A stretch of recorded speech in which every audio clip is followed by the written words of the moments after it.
പ്രശോഭിതം ഈ ജീവിതം, ആർദ്രമാം ദൈവസ്നേഹം നിറയും പൂവനം. ആതുരപൂർണ പ്രശോഭിതം ഈ ജീവിതം, ആർദ്രമാം ദൈവസ്നേഹം നിറയും പൂവനം. സ്നേഹദീപനാളമായി വിളങ്ങും ധന്യജീവിതം.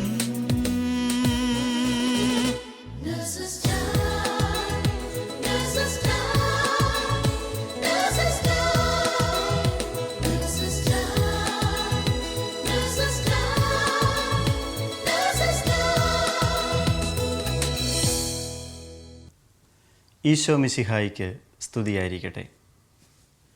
അനുദിനം നമ്മെ താങ്ങുന്ന കർത്താവ് വാഴ്ത്തപ്പെടട്ടെ. ദൈവമാണ് നമ്മുടെ രക്ഷ എന്ന സങ്കീർത്തന വചനത്തോട് ചേർന്ന് ദൈവത്തെ മഹത്വപ്പെടുത്തിക്കൊണ്ട് ഇന്നത്തെ നേഴ്സസ് ടൈമിലേക്ക് നിങ്ങളെ ഏവരെയും ഏറെ സ്നേഹത്തോടെ സ്വാഗതം ചെയ്യുന്നു. നമ്മുടെ ജീവിതത്തിലുണ്ടാകുന്ന സന്തോഷങ്ങളിലും ദുഃഖങ്ങളിലും ഒരേപോലെ ദൈവസാന്നിധ്യം തിരിച്ചറിഞ്ഞ് അവിടത്തേക്ക് നന്ദി പറയുമ്പോൾ ഓരോ കുടുംബവും സ്വർഗത്തിന് പ്രിയപ്പെട്ടതായി മാറും.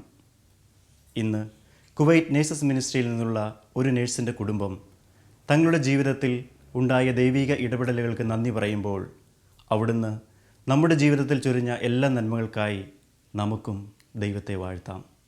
ദൈവ തിരുനാമത്തിന് മഹത്വം ഉണ്ടായിരിക്കട്ടെ. വിലാപങ്ങളുടെ പുസ്തകം 3-ാം അധ്യായം 19 മുതൽ 23 വരെയുള്ള വാക്യങ്ങൾ. എന്റെ കഷ്ടതയുടെയും അലച്ചിലിന്റെയും ഓർമ്മ കൈപ്പേറിയ വിഷമാണ്. അതിനെപ്പറ്റി നിരന്തരം ചിന്തിച്ച് എന്റെ മനം തകരുന്നു. എന്നാൽ ഞാൻ ഒരു കാര്യം ഓർമ്മിക്കുന്നു, അതെനിക്ക് പ്രത്യാശ തരുന്നു. കർത്താവിന്റെ സ്നേഹം ഒരിക്കലും അസ്തമിക്കുന്നില്ല, അവിടുത്തെ കാരുണ്യം അവസാനിക്കുന്നില്ല. ഓരോ പ്രഭാതത്തിലും അത് പുതിയതാണ്. അവിടുത്തെ വിശ്വസ്തത ഉന്നതമാണ്. ദൈവത്തിന്റെ കരുണയും സ്നേഹവും തങ്ങളുടെ ജീവിതത്തിൽ അനുഭവിച്ചറിഞ്ഞ നിമിഷങ്ങളെപ്പറ്റി ഇന്ന് നമ്മോട് പങ്കുവെക്കാൻ എത്തിയിരിക്കുന്നത് കുവൈറ്റ് നേഴ്സസ് മിനിസ്ട്രിയിലെ ഒരു കുടുംബമാണ്. പ്രാർത്ഥനയോടെ നമുക്ക് അവരെ ശ്രവിക്കാം. ഈശോ മിശിഹായ്ക്ക് സ്തുതിയായിരിക്കട്ടെ. പ്രിയപ്പെട്ട ശാലോം പ്രേക്ഷകർക്ക് വേണ്ടി നിങ്ങളെ ഒന്ന് പരിചയപ്പെടുത്താമോ? എൻ്റെ പേര് ജോസ് കറിയ, ഇതെൻ്റെ ഭാര്യ ജോസി. ഞങ്ങൾക്ക് 2 ആൺകുട്ടികളാണ്. മൂത്തയാൾ പ്ലസ് 1 പഠിക്കുന്നു, രണ്ടാമത്തെ ആൾ 9th സ്റ്റാൻഡേർഡിൽ പഠിക്കുന്നു. അവർ നാട്ടിൽ അപ്പച്ചൻ്റെയും അമ്മച്ചിയുടെയും കൂടെയാണ്. ഏശയ്യാ പ്രവാചകന്റെ പുസ്തകം 53-ാം അധ്യായം 5-ാം വാക്യം. നമ്മുടെ അതിക്രമങ്ങൾക്ക് വേണ്ടി അവൻ മുറിവേൽപ്പിക്കപ്പെട്ടു, അകൃത്യങ്ങൾക്ക് വേണ്ടി ക്ഷതമേൽപ്പിക്കപ്പെട്ടു. അവന്റെ മേലുള്ള ശിക്ഷ നമുക്ക് രക്ഷ നൽകി, അവന്റെ ക്ഷതങ്ങളാൽ നാം സൗഖ്യം പ്രാപിച്ചു. ഈശോയുടെ ഈ സൗഖ്യം ജീവിതത്തിൽ പലതവണ അനുഭവിച്ചറിഞ്ഞിട്ടുള്ള ഒരു കുടുംബമാണല്ലോ നിങ്ങളുടേത്. തീർച്ചയായും. തോബിത്തിന്റെ പുസ്തകം 12:7 ഇപ്രകാരം പറയുന്നു: രാജാവിന്റെ രഹസ്യം സൂക്ഷിക്കുന്നത് നല്ലതാണ്, എന്നാൽ ദൈവത്തിന്റെ പ്രവൃത്തികൾ പ്രസിദ്ധമാക്കുന്നത് മഹനീയമാണ്. ദൈവം ഞങ്ങളുടെ ജീവിതത്തിൽ നേരിട്ട് ഇടപെട്ടിട്ടുള്ള ഒത്തിരിയേറെ അനുഭവങ്ങളുണ്ട്. അത് പ്രേക്ഷകരുമായി പങ്കുവയ്ക്കാൻ കൃപ കിട്ടിയതിന് ദൈവത്തിന് നന്ദി പറയുന്നു. കോവിഡിൻ്റെ അനുഭവത്തിൽ നിന്ന് തന്നെ നമുക്ക് ആദ്യം തുടങ്ങാം. ഏകദേശം മെയ് അവസാനത്തോടെ എനിക്ക് കോവിഡിൻ്റെ ടെസ്റ്റ് പോസിറ്റീവ് ആയിരുന്നു. ഇന്നത്തെ അപേക്ഷിച്ച് അന്നൊക്കെ കോവിഡ് എന്ന് കേട്ടുകൾ ജനങ്ങൾക്ക് ഒത്തിരി പരിഭ്രാന്തി ഭയമൊക്കെ ഉള്ള സമയമായിരുന്നു. പക്ഷേ ദൈവത്തിൻ്റെ വലിയ കൃപയാൽ ചെറിയ ചെറിയ ശാരീരിക ബുദ്ധിമുട്ടുകൾ ഉണ്ടായതെന്നൊഴിച്ചാൽ എനിക്ക് അതെല്ലാം വളരെ ഈസി ആയിട്ട് തരണം ചെയ്യാൻ സാധിച്ചു. 2 ആഴ്ച എനിക്ക് ക്വാറന്റൈൻ പീരീഡ് ലീവും കിട്ടി. ആ സമയത്തൊക്കെ നമ്മളിൽ പലർക്കും മറ്റു പല ഡിപ്പാർട്ട്മെൻറ്റുകളിലും പോയി ജോലി ചെയ്യേണ്ടി വന്നു. കുറേയേറെ പേർക്ക് കുഞ്ഞുങ്ങളെയൊക്കെ വീട്ടിലാക്കി ഒത്തിരി സങ്കടത്തോടെ ഹോസ്റ്റലിൽ പോയി നിൽക്കേണ്ടി വന്നു. ഒരു വല്ലാത്ത മാനസികാവസ്ഥയിലൂടെ കടന്നുപോയ സമയങ്ങളായിരുന്നു അതല്ലേ? തീർച്ചയായിട്ടും ഒത്തിരിയേറെ മാനസിക ബുദ്ധിമുട്ടുകളിലൂടെ കടന്നുപോയ അവസരമായിരുന്നത്. ഞാൻ ക്വാറന്റൈൻ കഴിഞ്ഞിട്ട് എനിക്ക് നേരെ കോവിഡ് പോസിറ്റീവായി മുതിർന്നവരുടെ ICUവിലേക്കാണ് പോസ്റ്റിംഗ് കിട്ടിയത്. കുറേ നമ്മൾ ഇത്ര നാളും പീഡിയാട്രിക് കുട്ടികളുടെ യൂണിറ്റിലാണ് വർക്ക് ചെയ്തുകൊണ്ടിരുന്നത്. പെട്ടെന്ന് മുതിർന്നവരുടെ അതും ICUവിലും കോവിഡ് പോസിറ്റീവായ ICUവിലേക്ക് മാറ്റം കിട്ടിയെന്ന് പറഞ്ഞപ്പോൾ ചെറിയൊരു പേടിയൊക്കെ ഉണ്ടായിരുന്നു. എന്നാലും വചനത്തിൽ ഇപ്രകാരം പറയുന്നുണ്ടല്ലോ: ദൈവത്തെ സ്നേഹിക്കുന്നവർക്ക് അവിടുത്തെ പദ്ധതി അനുസരിച്ച് വിളിക്കപ്പെട്ടവർക്ക് എല്ലാം നന്മയ്ക്കായി പരിണമിപ്പിക്കുന്നു. ഇന്ന് ഞങ്ങളുടെ ജീവിതത്തിലേക്ക് പുറംതിരിഞ്ഞ് നോക്കുമ്പോൾ ആ വചനം ഞങ്ങളുടെ ജീവിതത്തിൽ നിവൃത്തിയായെന്ന് ഞങ്ങൾക്ക് നിസ്സംശയം പറയാൻ പറ്റും. ജോസിക്ക് കോവിഡ് വാർഡിലേക്ക് പോസ്റ്റിംഗ് ആണെന്ന് അറിഞ്ഞപ്പം ജോസിയേട്ടന് പേടി തോന്നിയിരുന്നോ? ആദ്യം ചെറിയൊരു ടെൻഷൻ ഉണ്ടായിരുന്നു. പക്ഷേ ഞങ്ങൾ രണ്ടുപേരും നല്ല പ്രാർത്ഥനയിൽ ദൈവത്തിലുള്ള അടിയുറച്ച വിശ്വാസം കൊണ്ട് ഞങ്ങൾക്ക് അറിയാമായിരുന്നു ഞങ്ങൾക്കിതിനെ അതിജീവിക്കാമെന്ന്. ഞാൻ ഡയാലിസിസിലാണ് ജോലി ചെയ്യുന്നത്. എന്നാലും കോവിഡിൽ നേരിട്ട് എക്സ്പീരിയൻസ് ഇല്ലെങ്കിലും കൂട്ടുകാർ പങ്കുവെച്ച് തോർക്കുന്നു. തീർച്ചയായും ജോലി ഭാരമുണ്ട്. 12 മണിക്കൂർ അതും ഫുൾ PPE എല്ലാം ധരിച്ച് ജോലി ചെയ്യണം. പിന്നെ ആ സമയത്ത് നമുക്ക് രോഗത്തെക്കുറിച്ചുള്ള വല്ലാത്ത ഭയമുണ്ട്. കാരണം തിരിച്ച് വീട്ടിലേക്ക് ചെല്ലുമ്പോൾ നമ്മുടെ ജീവിത പങ്കാളിയും കുഞ്ഞുങ്ങളും വീട്ടിലുണ്ട്. അവർക്ക് രോഗം വരുമോ എന്നുള്ള പേടിയുണ്ട്. എന്നാൽ അതിനേക്കാളൊക്കെ ഉപരിയായിട്ട് ഈ രോഗികൾ കടന്നു പോകുന്ന മാനസികാവസ്ഥയും ബുദ്ധിമുട്ടും ഒക്കെ ഓർക്കുമ്പോൾ നമ്മുടെ ജോലിഭാരം ഒന്നുമല്ലാന്ന് തോന്നുന്നതായിട്ട് അവർ പങ്കുവെച്ച് ഓർക്കുന്നു. അത് തീർച്ചയായും അങ്ങനെയുള്ള അവസ്ഥയിൽ കൂടി നമ്മൾ കടന്നു പോകുന്നുണ്ട്. പ്രത്യേകിച്ചും കോവിഡ് പോസിറ്റീവായ ഒരു യൂണിറ്റിൽ PPE ഇട്ട് 12 മണിക്കൂർ ജോലി ചെയ്യുക എന്നുള്ളത് ഒത്തിരി ദുഷ്കരമായ അവസ്ഥയാണ്. പക്ഷേ അതിലും ഒത്തിരി നമ്മളെ നൊമ്പരപ്പെടുത്തിയ കാര്യം എന്ന് വെച്ചാൽ രോഗികളുടെ അടുത്തേക്ക് ചെന്നപ്പോൾ രോഗികളുടെ അത്യാസന്ന നിലയിലുള്ള കിടപ്പും അവരുടെ നിസ്സഹായാവസ്ഥയും എല്ലാം കണ്ടപ്പോൾ മനസ്സിൽ ഒത്തിരി ഭാരങ്ങൾ വന്നു. ഞാൻ ചെന്ന അന്ന് തന്നെ എനിക്ക് 5 മരണങ്ങളോളം കാണേണ്ടതായിട്ട് വന്നു. പിന്നെ വേറെ വാർഡുകളിൽ നിന്ന് രോഗികളെല്ലാം ഒത്തിരി ക്രിട്ടിക്കലായിട്ട് അവിടേക്ക് വരുന്നു. പേഷ്യൻറ്റിനെ എല്ലാം വെന്റിലേറ്റ് ചെയ്യുന്നു. വെന്റിലേറ്ററിൽ കിടക്കുന്ന രോഗികളും മരിക്കുന്നു. അങ്ങനെയുള്ള ഭയങ്കര ഒരു ഭീകരമായ അവസ്ഥയിൽ നമ്മൾ അന്ന് ഞാൻ ചെന്ന അന്ന് തന്നെ എനിക്ക് കാണേണ്ടതായി വന്നു. തീർച്ചയായും ICU എന്ന് പറയുമ്പം രോഗികളൊക്കെ ഒരു ഒറ്റപ്പെട്ട അവസ്ഥയിലാണ് അല്ലേ. നമുക്ക് ഉറ്റവർക്കൊന്നും കൂടെ നിൽക്കാൻ പറ്റുകയില്ല. നമുക്കൊരു രോഗം വരുമ്പോൾ നമ്മുടെ ഉറ്റവർ കൂടെ ഉണ്ടെന്നുള്ളത് വലിയ ആശ്വാസമാണ്. പക്ഷേ പ്രത്യേകിച്ച് കോവിഡിൻ്റെ ഈ സമയമാകുമ്പോൾ ആർക്കും അവരുടെ കൂടെ നിൽക്കാൻ സാധിക്കുകയില്ല. അവർക്ക് ഏക ആശ്രയം എന്ന് പറയുന്നത് നമ്മൾ നേഴ്സുമാരാണ്. നമ്മൾ നേഴ്സുമാരെ ഭൂമിയിലെ മാലാഹമാരെന്ന് വിശേഷിപ്പിക്കാറുണ്ടെങ്കിലും നമ്മൾ ശരിക്കും മാലാഹമാരായ അവസരങ്ങളായിരുന്നു അതല്ലേ? തീർച്ചയായും നമ്മൾ കാരണം അത് അങ്ങനെ ഒരു ഭംഗിവാക്കിന് ആൾക്കാർ പറയുന്നുണ്ടെങ്കിൽ തന്നെ ജീവിതത്തിൽ നമ്മുടെ നേരിട്ട് അനുഭവിക്കാൻ സാധിച്ചതിൽ ശരിക്കും ദൈവത്തിന് നന്ദി പറയുകയാണ്. കാരണം നിസ്സഹായാവസ്ഥയിൽ കിടക്കുന്ന രോഗികളുടെ അടുത്ത് ചെന്ന് നമ്മൾ ആശ്വാസവാക്കും ആത്മധൈര്യം കൊടുക്കുകയും ഒരു ചെറു പുഞ്ചിരി പോലും അവരുടെ മുഖത്ത് നോക്കി നമ്മൾ സംസാരിക്കുമ്പോഴൊക്കെ അവർക്ക് കിട്ടുന്ന ആശ്വാസം ഒത്തിരി വലുതാണ്. അതുമല്ല കോവിഡിൻ്റെ യൂണിറ്റിൽ അതും പകർച്ചവ്യാധിയുള്ള രോഗികളുടെ യൂണിറ്റിൽ നേഴ്സസ്, പ്രത്യേകിച്ച് നേഴ്സസ് ആണല്ലോ രോഗികളുമായിട്ട് കൂടുതലും അടുത്തിടപഴകുന്നത്. അപ്പോൾ അവർ പകർന്നു കൊടുക്കുന്ന അവരുടെ സേവനവും അവരുടെ സഹനങ്ങളും എല്ലാം ഒത്തിരി വില മതിക്കാവുന്നതാണ്. ഒത്തിരിയേറെ അനുഭവങ്ങൾ ജോസിക്ക് അവിടെ ഉണ്ടായിട്ടുണ്ടെന്ന് അറിയാം. എന്നാലും മറക്കാനാവാത്ത ഏതെങ്കിലും ഒരു അനുഭവം? എനിക്ക് ഒരു അനുഭവം ഇന്ന് ഞാൻ ഓർക്കുമ്പോൾ വേദനയോടെ ഓർക്കുന്നത്, ഞാൻ ചെന്ന അന്ന് തന്നെ ഞങ്ങളുടെ യൂണിറ്റിലെ ഒരു മലയാളി ചേട്ടനെ കാണാനുള്ള സാഹചര്യം ഉണ്ടായി. അദ്ദേഹം ഓക്സിജൻ്റെ സപ്പോർട്ടിൽ ബ്രീത്തിങ് പ്രോബ്ലം ഉണ്ട്. അപ്പം എനിക്ക് വന്ന അനുഭവങ്ങളിൽ കൂടെ കടന്നു പോകേണ്ട സാഹചര്യം ആ ചേട്ടന് വന്നപ്പോൾ ഞാൻ ആ ചേട്ടൻ്റെ അടുത്ത് ചെന്ന് ഒത്തിരി ആശ്വാസവാക്കുകൾ പറയുകയും ആത്മധൈര്യവും കൊടുക്കുകയൊക്കെ ചെയ്തു. എൻ്റെ അനുഭവങ്ങൾ ഞാൻ അദ്ദേഹമായിട്ട് പങ്കുവച്ചു. അങ്ങനെ എന്നും ഓരോ ദിവസവും ഡ്യൂട്ടി ചെല്ലുമ്പോൾ ഞാൻ അങ്ങനെ ഓരോ കാര്യങ്ങളും അദ്ദേഹത്തെ പറഞ്ഞ് നമുക്ക് ഫ്രീ ആയിട്ട് കിട്ടുന്ന സമയത്ത് അദ്ദേഹത്തിന് എടുത്ത് എന്നിങ്ങനെ പറയുമായിരുന്നു. അങ്ങനെ പക്ഷേ ഓരോ ദിവസം ചെല്ലുന്തോറും അദ്ദേഹത്തിൻ്റെ ആ ശ്വാസതടസ്സം കൂടുന്നതല്ലാണ്ട് കുറയുന്നില്ല. അപ്പം നമുക്ക് നേരിട്ട് കണ്ടുകൊണ്ടിരിക്കുമ്പോൾ ഭയങ്കര ഒരു ഭാരമായിരുന്നു. കാരണം നമ്മുടെ മുന്നിൽ ആ ചേട്ടൻ, കാരണം വേറെ രോഗികൾ ഇതേ അവസ്ഥയിലൂടെ കടന്നു പോയി അവരുടെ അവസാനം ആ സ്റ്റേജിലേക്ക് ഈ ചേട്ടനും പോവുകയാണല്ലോ എന്ന് ഓർത്ത് ശരിക്കും മനസ്സിൽ ഭയം തോന്നി. പക്ഷെ ഞാൻ ആ ചേട്ടൻ ഒരു വേള എനിക്ക് ഒരു ഉൾപ്രേരണയാൽ ദൈവത്തിൻ്റെ കൃപ കൊണ്ട് അദ്ദേഹത്തോട് പറയാൻ സാധിച്ചു, ഞാനൊരു ക്രിസ്ത്യനാണ്, ഞാൻ വിശ്വസിക്കുന്നത് ജീവിക്കുന്ന ദൈവത്തിലാണ്, യേശുക്രിസ്തുവിൻ്റെ ജീവിക്കുന്ന വചനങ്ങളെ ഒത്തിരി അത്ഭുതങ്ങൾ ചെയ്യുന്ന ഞാൻ ഈശോയോട് പ്രാർത്ഥിക്കുന്നുണ്ട്. ചേട്ടന് അങ്ങനെ ഒത്തിരി ആശ്വാസം കൊടുത്തു. ഞാൻ അവസാനം അദ്ദേഹത്തിൻ്റെ നില ഒത്തിരി വഷളായി. അദ്ദേഹം വെന്റിലേറ്ററിലേക്ക് മാറ്റേണ്ട ഒരു സാഹചര്യം വന്നു. അതിനു മുമ്പ് അദ്ദേഹത്തെ അതിന് മുമ്പുള്ള ഒരു ട്രയലാണ് ബൈപ്പാപ്പ് എന്ന് പറഞ്ഞാൽ, ആ ബൈപ്പാപ്പിലേക്ക് മാറ്റി. അപ്പോൾ അദ്ദേഹം ശരിക്കും തീർച്ചും അവശനായിപ്പോയിരുന്നു. സംസാരിക്കാനും പറ്റില്ല, ഒന്നുമില്ല. അപ്പോൾ എന്നെ കൈകാട്ടി വിളിച്ചിട്ട് എന്നോട് പറഞ്ഞു എനിക്കൊരു പേപ്പറും പേനയും തരാമെന്ന്. അപ്പോൾ ഞാൻ ആ പേപ്പറും പേനയും എടുത്തു കൊടുത്തു. അദ്ദേഹത്തിൻ്റെ ഭാര്യയുടെയും അടുത്ത സുഹൃത്തുക്കളുടെയൊക്കെ നമ്പർ തന്നിട്ട് ചെയ്യേണ്ട കാര്യങ്ങളൊക്കെ എനിക്ക് എഴുതി തന്നു. അപ്പോൾ ആ ചേട്ടനെ ഒത്തിരി അദ്ദേഹത്തിൻ്റെ മുഖത്തോട്ട് നോക്കിയപ്പോൾ എനിക്ക് മരണഭയം അദ്ദേഹത്തിൻ്റെ മുഖത്ത് കാണാൻ സാധിക്കുന്നുണ്ടായിരുന്നു.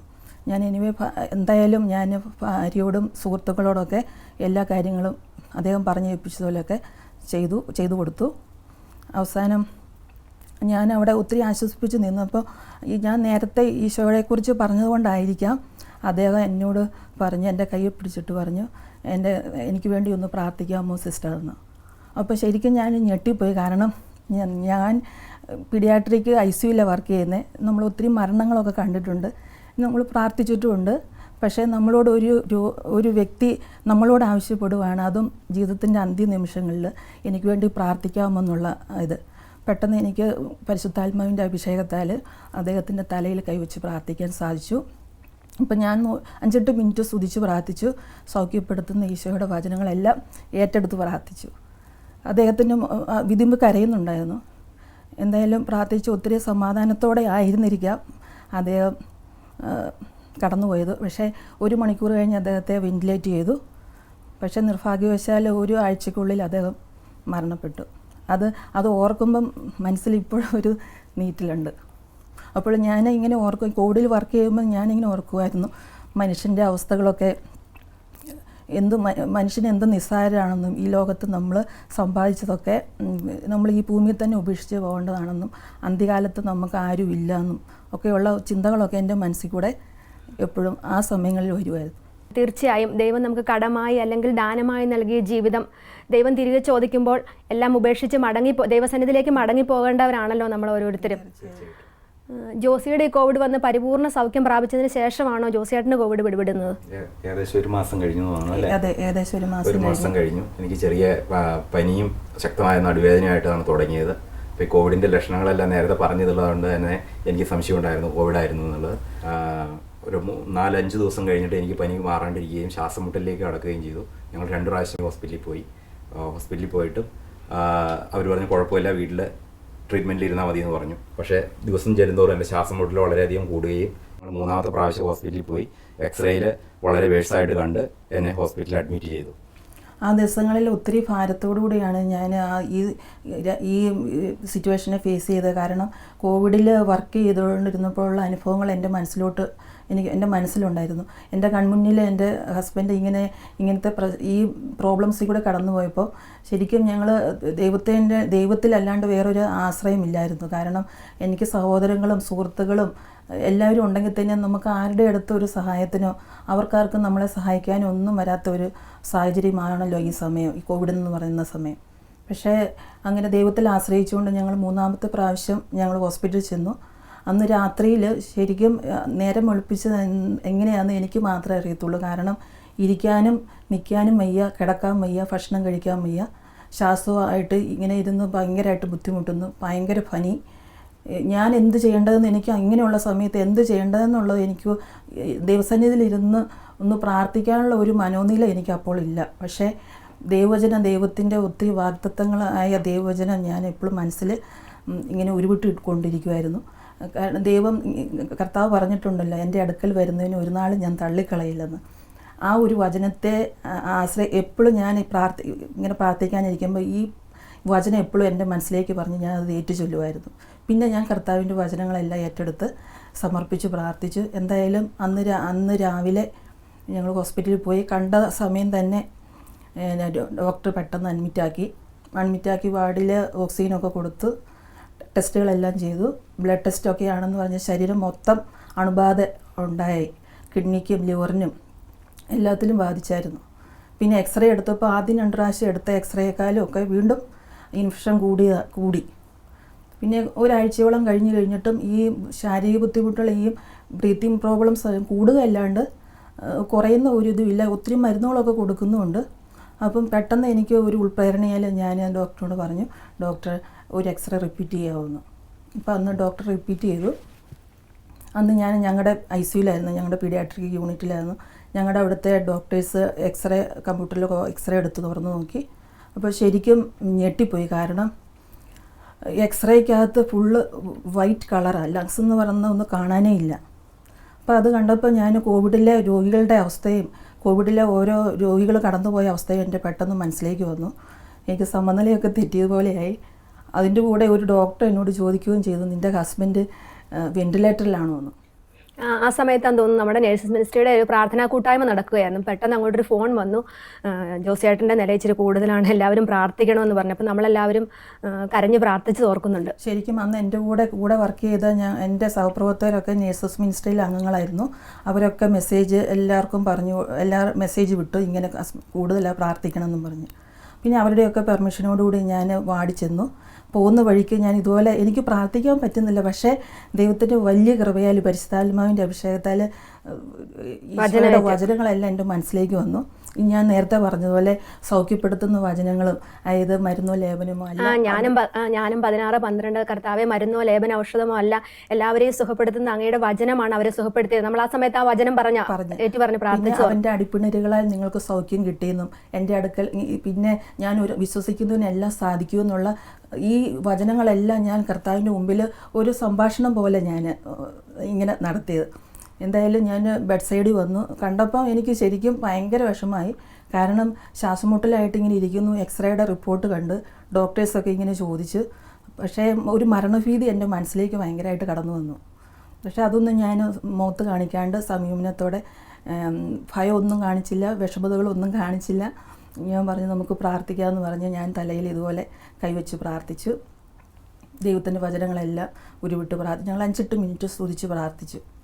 അന്ന് ഞങ്ങളെ സ്നേഹിക്കുന്നവരും ഞങ്ങളുടെ പ്രിയപ്പെട്ടവരൊക്കെ ഒത്തിരി പേര് പല പ്രാർത്ഥനാ കൂട്ടായ്മയിലും നേഴ്സസ് മിനിസ്ട്രിയിലൊക്കെ ഞങ്ങൾക്ക് വേണ്ടി പ്രാർത്ഥിക്കുന്നുണ്ടായിരുന്നു. അന്നത്തെ രാത്രി കഴിഞ്ഞു. പിറ്റേന്ന് ഞാൻ മോർണിംഗിൽ വന്നപ്പോൾ ഞാൻ വാടി ചെന്നു.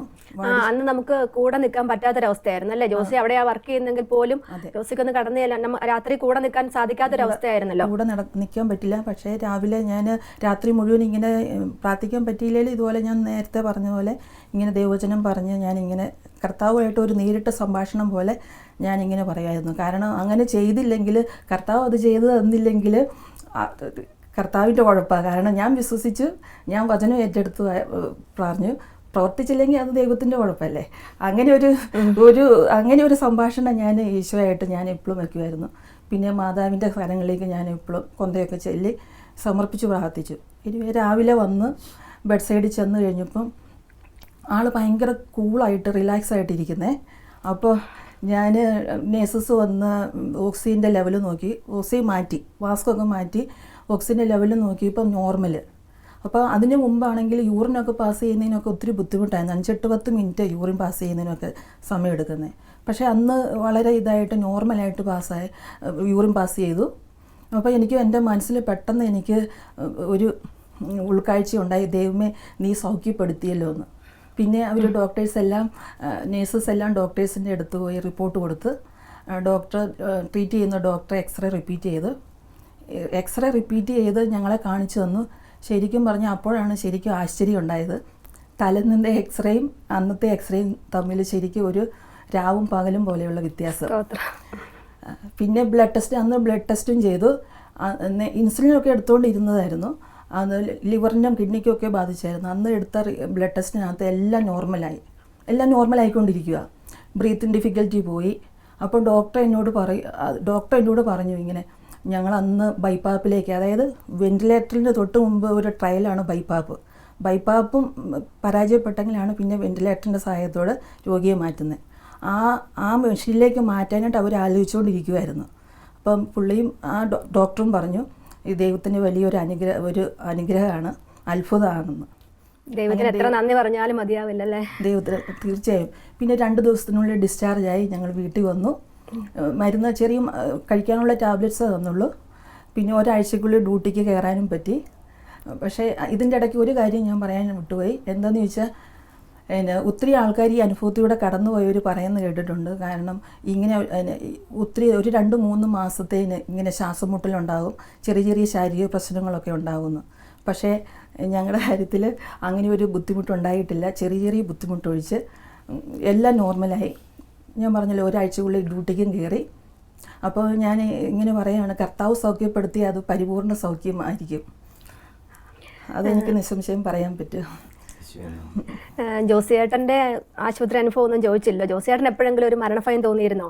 എനിക്ക് മരണഭയം തോന്നിയില്ല. പൊതുവെ ഭയമില്ലാത്ത ഒരാളായിരുന്നു. പക്ഷേ കോവിഡ് വാർഡിൽ അഡ്മിറ്റ് ചെയ്തതിന് ശേഷം അവിടെ കണ്ട കാഴ്ചകൾ വളരെ തീവ്രമായിരുന്നു. മറ്റ് പേഷ്യൻസിൻ്റെയും ബാക്കിയത് എനിക്ക് ശ്വാസതടസ്സമായിരുന്നു എനിക്ക് മെയിൻ ഉണ്ടായിരുന്നത്. പിന്നെ ഓക്സിജൻ്റെ സഹായത്തോടെയാണ് ഞാൻ പിന്നീട് എനിക്ക് കൃത്യമായിട്ട് ശ്വസിക്കാൻ പറ്റിയത്. ഇല്ലെങ്കിൽ എനിക്ക് വളരെയധികം ബുദ്ധിമുട്ടായിരുന്നു ശ്വാസം എടുക്കാൻ വേണ്ടി. പക്ഷേ അവിടെ അടുത്തുള്ള രോഗികളുടെ ഇതെല്ലാം കണ്ടു കഴിഞ്ഞപ്പോൾ എനിക്ക് ചെറിയൊരു ഭയം തോന്നി ബാക്കി ചെയ്യുന്നത്. പക്ഷേ എൻ്റെ എക്സ്റേയുടെ കാര്യങ്ങളൊന്നും എന്നെ അറിയിച്ചിരുന്നില്ല. മാതാപിതാക്കൾക്കും ഞങ്ങളുടെ മക്കളോടും മാതാപിതാക്കളോടും ആരോടും ഞങ്ങൾ ഇത്രയും നില വഷളായെന്നുള്ള കാര്യമൊന്നും പറഞ്ഞില്ല. കാരണം അവരും പ്രായമായിട്ടിരിക്കുകയാണ്, അവരും വിഷമിക്കണ്ടല്ലോ എന്നോർത്ത്. എനിക്ക് അറിയില്ലായിരുന്നു എൻ്റെ എക്സ്റേ എത്ര വേഴ്സാന്നുള്ള കാര്യം. എനിക്ക് ബാക്കി ഇതിനെ കുറിച്ചൊന്നും എനിക്കറിയില്ലായിരുന്നു. ശ്വാസം മുട്ടുണ്ട് ഓട്ടോമാറ്റിക്കായിട്ട് നമുക്ക് അറിയാച്ചിട്ട് നില ഇച്ചിരി ഇതാണെന്നുള്ളത്. പക്ഷേ ഞാൻ ദൈവത്തിൽ അടിയുറച്ച് വിശ്വസിക്കുന്നതാണ്. ആ സമയത്ത് നന്നായിട്ട് പ്രാർത്ഥിച്ചു. ഏഷ്യ 41:10 ഭയപ്പെടേണ്ട, ഞാൻ നിൻ്റെ കൂടെയുണ്ട്, സംഭ്രമിക്കേണ്ട, ഞാനാണ് നിൻ്റെ ദൈവം, ഞാൻ നിന്നെ ശക്തിപ്പെടുത്തുകയും സഹായിക്കുകയും ചെയ്യും. ആ വചനം എനിക്ക് വളരെയധികം ആശ്വാസം തന്നു. പെട്ടെന്ന് തന്നെ എല്ലാവരുടെയും പ്രാർത്ഥന, എന്നെ സ്നേഹിക്കുന്ന എല്ലാവരുടെയും പ്രാർത്ഥനാ സഹായത്താലും നേഴ്സസ് മിനിസ്ട്രിയുടെ പ്രാർത്ഥനാ സഹായത്താലും പെട്ടെന്ന് തന്നെ എൻ്റെ നിലയിൽ വളരെ വ്യത്യാസം വന്നു.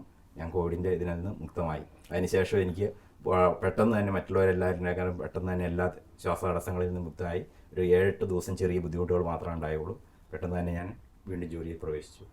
സങ്കീർത്തനങ്ങൾ 34:7 പറയുന്നുണ്ടല്ലോ, കർത്താവിന്റെ ദൂതൻ ദൈവഭക്തരുടെ ചുറ്റും പാളയം അടിച്ച് അവരെ സംരക്ഷിക്കുന്നുവെന്ന്. ജോസിയേട്ടന്റെ ചുറ്റും ദൂതന്മാർ നിന്ന് സംരക്ഷിച്ചു. അനേക മക്കളുടെ പ്രാർത്ഥനയുടെ ഒരു ഫലം അല്ലേ. ഈ സമയത്ത് പരിശുദ്ധ അമ്മയുടെ സംരക്ഷണം എന്ന് പ്രത്യേകം എടുത്തു പറയണം. കാരണം നമ്മൾ കുവൈറ്റിലെ 4 ഇടവകളിലുമായി ഫെബ്രുവരി മാസം അവസാനം മുതൽ നേഴ്സ് സഹോദരർ രാത്രിയും പകലും മുടങ്ങാതെ ചെല്ലുന്ന അഖണ്ഡ ജപമാല, അമ്മയുടെ ആ വലിയൊരു സംരക്ഷണ കോട്ടയ്ക്കുള്ളിലാണ് നമ്മൾ. അതെ, തീർച്ചയായും. ഞങ്ങൾ നേഴ്സൽ മിനിസ്റ്ററിലെ ഓരോ അംഗങ്ങളും ലോകം മുഴുവനുള്ള എല്ലാ രോഗികൾക്കും വേണ്ടി ഇങ്ങനെ നിരന്തരമായിട്ട് പ്രാർത്ഥിക്കുന്നുണ്ട്. അതൊക്കെ വളരെ നല്ല കാര്യങ്ങളാണ്. ഈ സമയത്താണല്ലോ മോൻ്റെ 10th റിസൾട്ട് വന്നതെന്ന് ജോസി പറഞ്ഞത് ഞാൻ ഓർക്കുന്നു. ഈ കഷ്ടതകൾ കൂടി കടന്നു പോയപ്പോഴാണ് മോൻ്റെ റിസൾട്ട് വന്നത്. നേരത്തെ ഞങ്ങൾ അതിനു മുമ്പ് ഈ മോൻ്റെ റിസൾട്ടിനെ ഓർത്ത് ഒത്തിരി ഭാരപ്പെടുകയോ ആകുലപ്പെടുകയോ ഒക്കെ ചെയ്തിട്ടുണ്ട്. കാരണം ഞങ്ങളിവിടെയാണ്, ഈ കോവിഡിൻ്റെ കാലമായതുകൊണ്ട് ലീവൊന്നും ഇല്ലാത്തതുകൊണ്ട് കുട്ടികളെ എടുത്ത് പോയി ചെന്ന് അവനെ ഒന്ന് ഹെൽപ്പ് ചെയ്യാനോ എക്സാമിനെ ഒന്ന് പ്രിപ്പയർ ചെയ്യിക്കാനോ ഒന്നും നമുക്ക് സാധിച്ചില്ല. പക്ഷേ ഈ സമയത്ത് ആണ് റിസൾട്ട് വന്നെങ്കിൽ പോലും അത് ഞങ്ങൾ പ്രതീക്ഷിച്ചതിലും കൂടുതലായിട്ട് നല്ല വിജയശതമാനം കിട്ടി. മോൻ പാസ്സായി. പക്ഷേ അന്ന് ആ വിഷമതകളിലൂടെ കടന്നു പോയപ്പോൾ ഒന്ന് മനസ്സ് തുറന്ന് സന്തോഷിക്കാനോ ഒന്ന് ആനന്ദിക്കാനുള്ള ഒരു മാനസികാവസ്ഥയല്ലായിരുന്നു. കാരണം എൻ്റെ മുന്നിൽ ഒരു രോഗി പോലെ എൻ്റെ ഭർത്താവ് കിടക്കുന്നു, ഞാൻ എന്ത് ചെയ്യും? ഞങ്ങൾക്ക് രണ്ടുപേർക്കും അങ്ങനെ ഒന്ന് ശരിക്കും പറഞ്ഞു കഴിഞ്ഞാൽ മനസ്സ് തുറന്ന് സന്തോഷിക്കാനുള്ള ഒരു സാഹചര്യമല്ലായിരുന്നു. യെശയ്യാ 54:13 വചനം പറയുന്നുണ്ടല്ലോ, കർത്താവ് നിന്റെ പുത്രരെ പഠിപ്പിക്കും, അവർ ശ്രേയസ് ആർജിക്കും.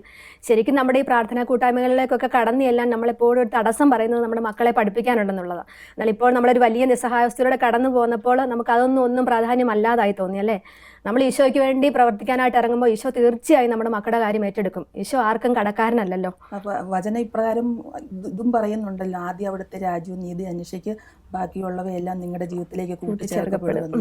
അപ്പോൾ നമ്മൾ ജീവിതത്തിൽ പ്രതിസന്ധികൾ കൂടിയും നമ്മൾ വിഷമതകൾ കൂടി കടന്നു പോകുമ്പോൾ ദൈവജനം ആശ്രയിച്ച് നമ്മൾ യേശുവിലേക്ക് നമ്മുടെ എല്ലാ വിഷയങ്ങളും കൈ കൊടുത്തു കഴിഞ്ഞ് കഴിഞ്ഞാൽ അവിടുന്ന് അതെല്ലാം പരിപൂർണമായി എല്ലാം.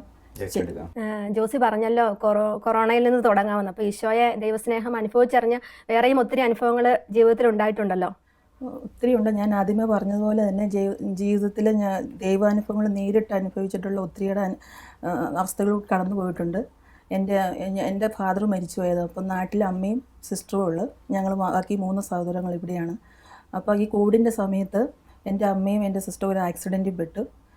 സിസ്റ്ററിന് ചെറിയ പരിക്കുകളേ ഉണ്ടായിരുന്നുള്ളൂ. പക്ഷേ അമ്മയ്ക്ക് പ്രായമായ 10-70 വയസ്സായ അമ്മയ്ക്ക് ശരീരത്ത് 5-6 ഫ്രാക്ചറുകളും ഉണ്ടായിരുന്നു. അതിന് 1 വർഷം മുമ്പ് അമ്മ ബൈപ്പാസ് സർജറി ജസ്റ്റ് കഴിഞ്ഞതേ ഉണ്ടായിരുന്നുള്ളൂ. അപ്പം സർജറിക്ക് എടുക്കേണ്ട സാഹചര്യം വന്നപ്പോൾ ഡോക്ടർ പറഞ്ഞു ഹൈ റിസ്കിലാണ് സർജറി ചെയ്യുന്നത്, ഓപ്പറേഷൻ തിയേറ്ററിൽ എന്ത് സംഭവിക്കാമെന്ന്. അപ്പോൾ ഞങ്ങൾക്ക് 3 പേർക്കും നാട്ടിൽ പോകാനും പറ്റില്ല. എൻ്റെ സിസ്റ്റർ മാത്രമേ ഉള്ളൂ. ഒത്തിരി ഭാരപ്പെട്ടു.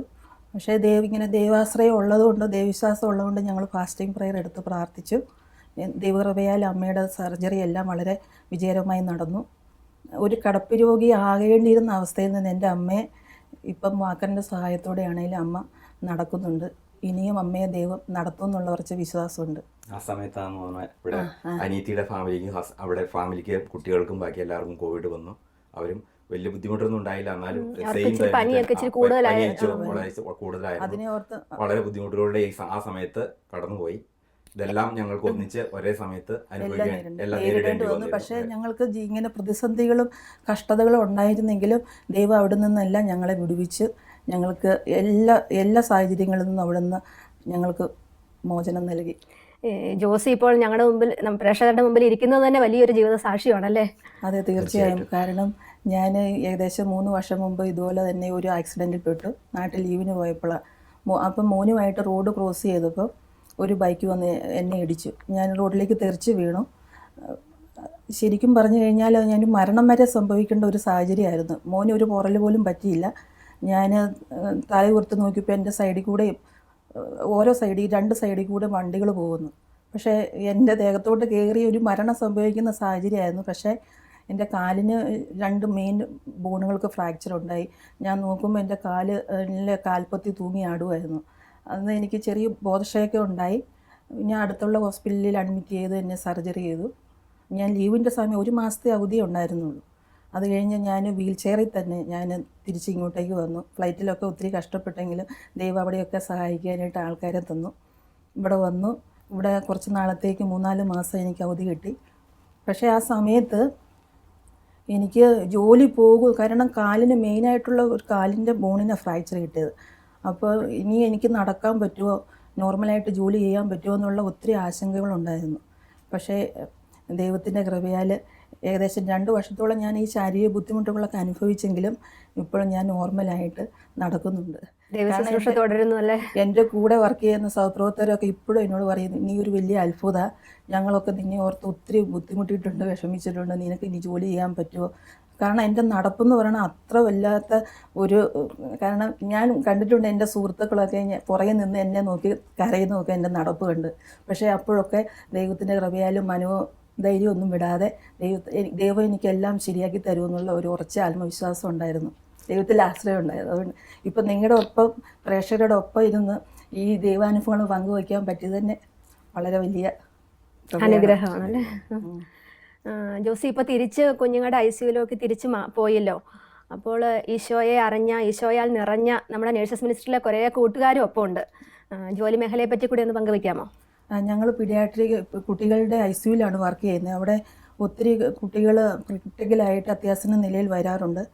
ഞങ്ങൾ രോഗികൾ, കുഞ്ഞുങ്ങൾ വരുമ്പോൾ അവരുടെ അടുത്ത് ഞങ്ങൾ തലയിൽ കൈ വെച്ച് പ്രാർത്ഥിക്കാറുണ്ട്. അപ്പം ഡോക്ടേഴ്സിന് ഒരു പ്രത്യാശയില്ലാത്ത കേസുകളിൽ പോലും ഞങ്ങൾ പലവരിലും ഇങ്ങനത്തെ ഞങ്ങൾ നേഴ്സസ് മിനിസ്ട്രിയിലുള്ള അംഗങ്ങളൊക്കെ പ്രാർത്ഥിക്കുന്നതിൻ്റെ ഫലമായി വിടുതൽ കിട്ടുകയും കുഞ്ഞുങ്ങൾ പൂർണ്ണ ആരോഗ്യത്തോടെ തിരിച്ചു പോകുന്നതും എൻ്റെ കണ്ണുകൾ കൊണ്ട് തന്നെ കാണാൻ സാധിച്ചിട്ടുണ്ട്. അതുപോലെ തന്നെ ഞങ്ങൾ ഫ്രീ ആയിട്ടിരിക്കുന്ന സമയത്ത് ദൈവാനുഭവങ്ങൾ അങ്ങോട്ടും ഇങ്ങോട്ടും പങ്കുവയ്ക്കും. വേറെ സംസാരമൊക്കെ ഉണ്ടെങ്കിലും ഞങ്ങൾ ജീവിതത്തിൽ നമുക്ക് കിട്ടിയിട്ടുള്ള ദൈവാനുഗ്രഹങ്ങളൊക്കെ പങ്കുവയ്ക്കാൻ ഞങ്ങൾ സമയം കണ്ടെത്തുന്നുണ്ട്, പ്രാർത്ഥിക്കാറുണ്ട്. ഇതൊക്കെ ഓരോ പ്രാർത്ഥനാ കൂട്ടായ്മയുടെയും നേഴ്സസ് മിനിസ്ട്രിയുടെയും ഒക്കെ അവിടെയൊക്കെ പങ്കെടുക്കാൻ സാധിച്ചതുകൊണ്ടാണ് ഇങ്ങനെയൊക്കെ ഈ ദൈവത്തിൻ്റെ ഈശോയുടെ സൗഖ്യ ശുശ്രൂഷ നമുക്ക് നടത്താൻ സാധിക്കുന്നത്. ഈശോയെ അറിയാത്ത ഒരാത്മാവിനെ ഈശോയ്ക്ക് വേണ്ടി നേടിയപ്പോൾ നിങ്ങളുടെ കുടുംബത്തിൽ എന്തുമാത്രം അനുഗ്രഹങ്ങളാണ് ദൈവം ചൊരിഞ്ഞതല്ലേ? അതിനെ ഓർത്ത് നമുക്ക് ദൈവത്തിന് നന്ദി പറയാം. അതുപോലെ ഇനിയും അനേകം ആത്മാക്കളെ ഈശോയ്ക്ക് വേണ്ടി നേടിയെടുക്കാൻ നമുക്ക് ഓരോരുത്തർക്കും കഴിയണം. കൊളോസോസ് 3-ാം അധ്യായം 23-24 വചനം പറയുന്നു, നിങ്ങളുടെ ജോലി എന്തു തന്നെയായിരുന്നാലും മനുഷ്യനെ അല്ല ദൈവത്തെ സേവിക്കുന്നത് പോലെ ഹൃദയ പരമാർത്ഥതയോടെ ചെയ്യുവിൻ. നിങ്ങൾക്ക് പ്രതിഫലമായി കർത്താവിൽ നിന്ന് അവകാശം ലഭിക്കുമെന്ന് അറിഞ്ഞുകൊള്ളുവിൻ. കർത്താവായ ക്രിസ്തുവിനെ തന്നെയാണല്ലോ നിങ്ങൾ ശുശ്രൂഷിക്കുന്നത്. ഈ ഒരു സൗഖ്യ ശുശ്രൂഷ ഏറ്റെടുത്തുകൊണ്ട് ഈശോയുടെ പകരക്കാരനും പകരക്കാരിയുമാകുവാൻ, അതുവഴി അനേകം ആത്മാക്കളെ ലോകം മുഴുവന് വേണ്ടി നേടിയെടുക്കുവാൻ നമുക്ക് ഓരോരുത്തർക്കും ആവട്ടെ. ആമേൻ. ഈ കുടുംബത്തിൽ ദൈവം ചൊരിഞ്ഞ അനുഗ്രഹങ്ങളെ ഓർത്ത് നമുക്ക് അവിടുത്തോട് നന്ദി പറയാം. ദൈവകരം വെളിപ്പെടുന്നതിന് മുമ്പായി നാം കടന്നു പോകുന്ന സഹനങ്ങളെ ഈശോയോടുള്ള സ്നേഹത്തെ പ്രതി ഏറ്റെടുക്കുമ്പോൾ അതിൻ്റെ മൂല്യം ഏറെ വലുതാണ്. വിശുദ്ധ ചെറുപുഷ്പം ഇങ്ങനെ പറയുന്നു, സഹനങ്ങളെ സ്നേഹത്തോടുകൂടി നാം സ്വീകരിക്കുമ്പോൾ അത് മാലാഖമാരിൽ പാവനമായ ഒരു അസൂയ ജനിപ്പിക്കുന്നുവെന്ന്. നമ്മുടെ ജീവിതത്തിലെ കൊച്ചു കൊച്ചു സഹനങ്ങളെ ഈ നോമ്പുകാലത്തിൽ ഈശോയോടുള്ള സ്നേഹത്തെ പ്രതി നമുക്ക് ഏറ്റെടുക്കാം. അതിനുള്ള കൃപയ്ക്കായി ലോകമെമ്പാടുമുള്ള എല്ലാ നഴ്സുമാരെയും അവരുടെ കുടുംബങ്ങളെയും പരിശുദ്ധ അമ്മയുടെ വിമല ഹൃദയം വഴിയായി ഈശോയ്ക്ക് സമർപ്പിച്ചുകൊണ്ട് നമുക്ക് പ്രാർത്ഥിക്കാം. ഓരോ നഴ്സും ഒരു വിശുദ്ധനായി വിശുദ്ധയായി തീരട്ടെ. ആമേൻ. ദൈവമാതാവും ഞങ്ങളുടെ അമ്മയുമായ കന്യകാമറിയമേ, ഫാത്തിമാനാഥേ, എന്നെയും എൻ്റെ കുടുംബത്തെയും തിരുസഭയെയും മാനവകുലത്തെയും ലോകമെമ്പാടുമുള്ള നേഴ്സുമാരെയും അങ്ങേ വിമല ഹൃദയത്തിന് പ്രതിഷ്ഠിക്കുന്നു. അങ്ങേ ശക്തിയുള്ള സംരക്ഷണത്തിൽ ഞങ്ങളെ കാത്തുകൊള്ളണമേ. അങ്ങ് ഞങ്ങളുടെ നാഥയും സംരക്ഷകയുമാകണമേ. ആത്മീയവും ശാരീരികവുമായ സകല അപകടങ്ങളിലും ക്ലേശങ്ങളിലും നിന്ന് ഞങ്ങളെ രക്ഷിച്ചുകൊള്ളണമേ. എല്ലാറ്റിലും ദൈവേഷ്ടം കണ്ടെത്തി നിറവേറ്റുവാനും യേശുവിൻ്റെ തിരുഹൃദയത്തിന് പ്രീതികരമായ വിധത്തിൽ ജീവിച്ച് സ്വർഗഭാഗ്യത്തിലെത്തിച്ചേരുവാനും കാരുണ്യനാഥേ, ഞങ്ങളുടെ സ്നേഹമുള്ള അമ്മേ, ഞങ്ങളെ സഹായിക്കണമേ. ആമേൻ.